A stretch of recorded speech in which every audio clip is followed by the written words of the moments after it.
very good afternoon. My name is Alok Srivastava from Network Nuts. Welcome back. So the weather in Delhi, India is changing slightly. So we are bracing for the winter. Not like your Game of Thrones. Brace yourself. Winter is coming, right? Nothing like that. But yes, the things are changing and the weather is very pleasant here. So apart from the pleasant weather out here, let's see what I have got here for you. I'm going to give you a very simple introduction of Ansible. You must have heard about Puppet. You must have heard about Chef. And in case you hadn't heard about Puppet and Chef, it's the right time that you should start digging on the configuration management tools like Puppet, Chef, and in this case Ansible. So I would highly recommend you to go through our YouTube channel and check some of the very elementary or introductory videos on configuration management tools like Puppet and Chef. So like Puppet and Chef, Ansible is again a configuration management tool, but it is very different from Puppet and Chef. The difference is that in Puppet and in Chef, you need to install an agent on the machine. Means suppose if I have got 100 machines to manage and I am trying to use Puppet and Chef, so I need to install a small component called agent on those remote 100 machines. And I need to have a controller installed on the Puppet master or the Chef master. Right? So the controller will communicate with the agents, those are installed on the remote machines. But Ansible is an agentless tool.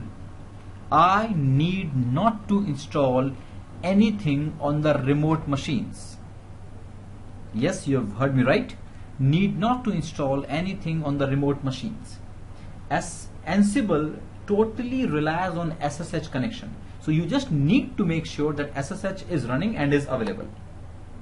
And there is one more difference from Puppet and Chef, as I'm trying to compare Ansible. That Puppet and Chef, they are made in Ruby, whereas Ansible is created using Python. Another difference is that I can write here for you.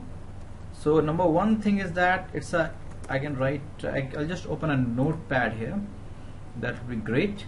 I'm sorry, I'm getting old, so I forget these small things. So Ansible.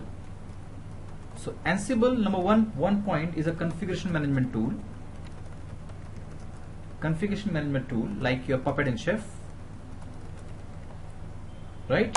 But the major difference is that it is agentless configuration management tool.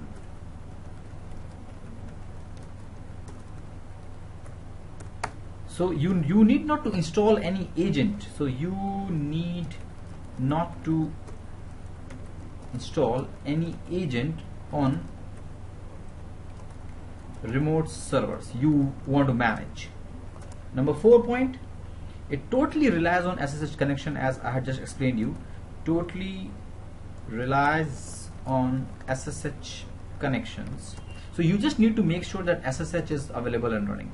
So just make sure that SSH is available and running. That's the only requirement. Number 5, there's some differences here that Ansible uses Python, right? Whereas your Puppet and Chef, they uses Ruby. So there is one more difference here. Another very interesting difference is that Ansible uses the push mechanism. Means whatever my configurations are, which is on my controller node, the node on this machine, on which I am using this gedit to write the nodes, it is going to push the configuration on the Ansible 2. If you can see the right hand side tab there, Ansible 2 machine will be my remote server, and Ansible 1, which is my current machine, will be my controller. So Ansible uses push mechanism,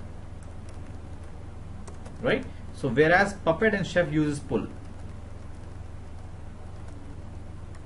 So the agent need to pull it, right? And there are a lot of companies those are using Ansible. Say some of the known companies using Ansible. You will be delighted to know that yes, Apple is one of them, Juniper is one of them. They are using Ansible, and of course the NASA uses Ansible for their configuration management tool. So what you require minimum is that you should have a RHEL machine. In my case, minimum 2 machines are required. I can just write here minimum 2 RHEL machines are needed. So I have got RHEL 6 installed here on my machine. In my case, I'm using RHEL 6, right? And couple of things that I can write here: requirements, minimum 2 machines RHEL. Make sure that the DNS is available, and if the DNS is not available, then you should have an updated etc host file, right? These are the 2 things that you need to do. And obviously you need to download the dependencies and the packages and all the things, right? So this is how the Puppet and Chef are different from Ansible, or Ansible is different from Puppet and Chef. So let's start the things rolling. So I'll just minimize this. I've got this machine. I hope you can see this. Hostname is ans1.example.com and the IP address is 192.168.0.100, right? And I've got another machine which is my Ansible 2. This is a machine having the green background. So the host name here is ans2, and if I check the IP, it is 101. So I should be able to ping 192.168.0.100. Perfect. I'm able to ping from here, though it is implied, but let me check from here also. 192.168.101. Perfecto. Hooah. What next? Because I don't have a DNS, so what I do, I'll just update my etc host file. Very simple thing. I'm smart. I don't think I'm smart. You decide. ans1.example.com and ans1.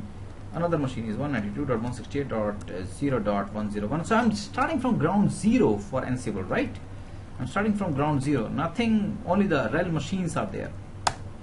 This is it. Let's just copy it, etc host to root at the rate 192.168.0.101 etc. Perfect, because I'm doing it for the first time. Hooah. So now I should be able to ping the machine using the name. Perfect, man, perfect. Where is Control C? And let me check from here. Ping ans1. Hooah. Great, great job. Nothing great here, it's very basic stuff. Now what? Now you should have the packages. So just for the sake of the video and to save your time, I know your time is precious, I have downloaded all the packages here on a folder on my ANS1. One machine, the machine with a blue background, will be my controller, and Ansible-2 machine will be my remote machine, which I'll be going to manage or using the Ansible.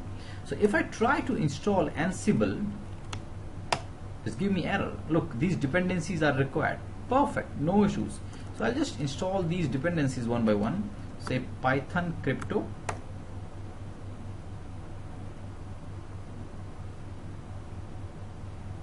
right? Then Python HTTP, then Python Jinja, not Ninja. Oh, it says Babel is required, so let me check. So just configure yum also, I think. Yum rpm-ivh. Python Jinja require Babel, so I'll just configure my, yeah. So what I do, I'll just copy my whole DVD here also. I've got space here, so I create a folder here, var ftp pub. Okay, I just create a folder var ftp pub rel64. I'm creating a yum server also, and just attach my DVD here. Just a moment, it will take connect my DVD here. So I'll just bring it into the limelight. Here is my DVD available. I'll just copy it. So I can use the mount command to see where it is. This is under media, rel, some machine. This is my whole DVD. So I just use a copy cp-rvf asterisk to where ftp pub rel64, right? So it will take just a couple of moments and my yum will be ready. So what I can do, I can do a pause here if you wish, so that it can save our time for the video, right? I'm just pausing it.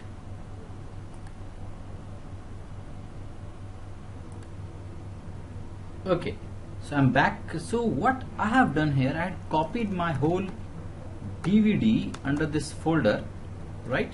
I had configured my machine as yum client, and what I had done when I had paused the video, I had just installed the Python. That's it, right? So all the packages, the Python base is available. Now I will just go back to my Ansible folder. So I had already installed the Python crypto and httplib. So while I was trying to create the Jinja, it has given me the error for dependency of Python Babel. So that is automatically installed here. I'll just show it to you. This is what it has done. I had just installed all these packages while I had paused the video. That's it. So Python Babel, the base Python is available here, right? You can see there all the Python is main packages are available, right? So I can now proceed. I think I'll proceed further. So I'll just try to install using the RPM Python Jinja. Perfect, it is getting installed. Now Python keys are, it is getting installed. Then Python YAML. Perfect. So the dependencies are installed. Now I can try installing my Ansible. Perfect. Beautiful. So you have just installed the Ansible here, but if you remember, I had told you that you need not to install anything on the Ansible 2, which will be acting as my remote machine. I need not to install anything here. I just make sure that the firewall is either disabled or it should be allowing the SSH. That's great. I have got my firewall rules filtered off. I don't have any firewall rules here. Great. Great. So Ansible is available here now, right? I hope this will work. Ansible version. Okay, this is hyphen I suppose. Yeah. Ansible 1.9.2 is available. What next? How can I check? Now the first thing that you need to tell Ansible is you need to configure an inventory file, means which machines are a part of my network. So you have got a very elementary file here, Ansible and host. Like you've got etc host for the machine, you've got Ansible host for the Ansible inventory. Go down here anywhere where you wish. I can write here. I can write here at the bottom. Say I'll write here my machines. Anything. Just you create some block. So say my servers, and you add your machines here, right? So in my case it's ans1.example.com to and ans2.example.com. So you need to do it. You are actually grouping the machines. So because I'm not going in much detail here, so I'm just grouping it with the name my servers. Perfect. So this is the thing that you need to do before you start using Ansible modules. So let's check if using Ansible, not the ping command, using Ansible module, am I able to communicate with the Ansible too? So I'm using the Ansible command line. Ansible, which machine you intend to hit, right? Name of the module is ping, which user you are trying to hit, and -k should prompt you for the password. So I give password as Red Hat, so I should be knowing the password of that machine, ans2.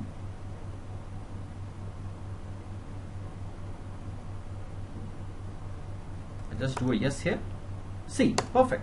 Because I don't have the SSH fingerprints exchange, so that is why it has asked me for the first time that you need to accept the fingerprint. So as soon as I say yes here, it says yes, you are able to communicate. Success. That means I am able to communicate using the ping module to ans2.example.com. So it actually, the command line, we call it ad hoc method of giving the Ansible commands, right? So this consists of three major parts. One is, number one, the machine that you want to hit. Then -m will have the module. Then you have got some arguments. These are optional. Okay, so running the command from the command line is the ad hoc one. We call it ad hoc method. So let me try to run another module. We have got another very interesting module, setup module. Setup module will give you much more information about the Ansible. Like if you are familiar with Puppet or Chef, then in Puppet you have got factor, and in Chef you have got ohi. So I'll just give another command, Ansible ans2.example.com -module is setup, because I hadn't exchanged the keys, so every time I need to specify which user I'm trying to hit, and K will prompt me for the password, Red Hat. Wow, can you see it? It gives me a lot of information like your Puppet, factor and Chef ohi about the remote machine, the MAC address, your IP address, the host name, FQDN, host name, interfaces, which interfaces are available. A lot of information is appearing on my screen. Success. IP is this, BIOS architecture, keyboard layout. So a lot of information appears on my screen using the setup module, right? But the point is that every time I'm trying to use any Ansible module, it is prompting me for the password. I don't like this. Then what to do? During your RSC days, since your RSC days, you had been configuring a passwordless SSH. So that is all you require for a seamless Ansible working. You need to configure a passwordless SSH authentication. So obviously the first step should be, you should be creating your keys. I'm doing it on SSH1, keygen, choose the default path. Perfect. Now send this key to the remote machine, -i and ans2.example.com, press enter, give the password, done. So I can check it out. If I go here on this machine, under .ssh, I have got this file, authorized_keys, and you can see it. So the same I need to repeat from this machine. So I will generate the file here, then use SSH copy ID -i to root @ans1.example.com. Perfect. Great. So this should be available here. So if I go to SSH and I've got authorized_keys, perfect. ans2.example.com. So this is, I had just configured a passwordless authentication. That means if I try giving the same command, right, without any username and password, because my SSH setup is done, so it should give me the same information without being prompted for any password. Yay! Great, great, good. I'm sorry for being too excited. It's not good for a person of my age. Haha. So this is great. This is what I intend to do. So I can do a lot of things. I can create a file. I can get information about a file. I'll just give you a very simple example. Another module. So this is actually the setup module which I had just used. I'll just show you a couple of things. The basic idea of this video is actually how to tell you how to set up a basic Ansible lab and start rolling with the Ansible. And we had already started a training on Ansible also, and I'm not bragging, but we are the only training company in India, I think, which is giving you Puppet, Chef and Ansible, the top 3 configuration management tool used in the world right now. So all the trainings are available. So what I wanted to do, so suppose there is a file here, etcfs tab, right? you know, everyone knows that this file exists. By sitting on the controller node, I wish to get more information about this file. So I give Ansible the name of the machine which you intend to hit. Module is file. Now the module is file. It's very easy. Ansible, I found, is very easy. And argument, this is optional. Say I say path is equal to etc fs tab. That means using the file module give me information about this file. Because I have got a passwordless SSH configured, it's not prompting me for any password. Great. It gives me all the information which you can see normally there by giving the ll command or ls-l command. GID, UID, everything is available. So, but I can even create a directory. The file module is a very versatile module. You can get information about a file or a directory. You can create a file or a directory. You can remove a file or a directory. So let's create a directory, right? So let me give another command, another example here. anstu.example.com module will be file attribute. If you think that it's difficult to use a single line, you can use a backslash, then keep on adding here. So path is equal to say temp, anything, say hello, right? And state is directory.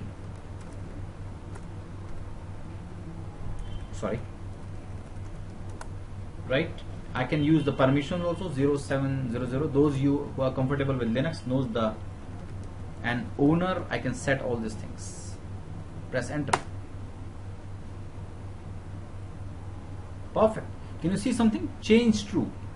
When you see change true, that means Ansible has done something on the remote machine. So when I had created a directory, the change is true. But if you see the earlier command, change was false because I hadn't done or modified or changed anything. I just fetched the information. So change was false. Means Ansible has done nothing. So that means this file, this folder should be there. Let's go to Ansible 2 and go to temp. The hello should be there, right? Hello. Perfect. Hello is here. That's great. Perfect. Right? I can copy some files also. I'll just give you a very simple example. Like suppose I have got this file install.log. I wanted to copy this install.log in the temp. Temp doesn't have a install.log. So I can use the copy module.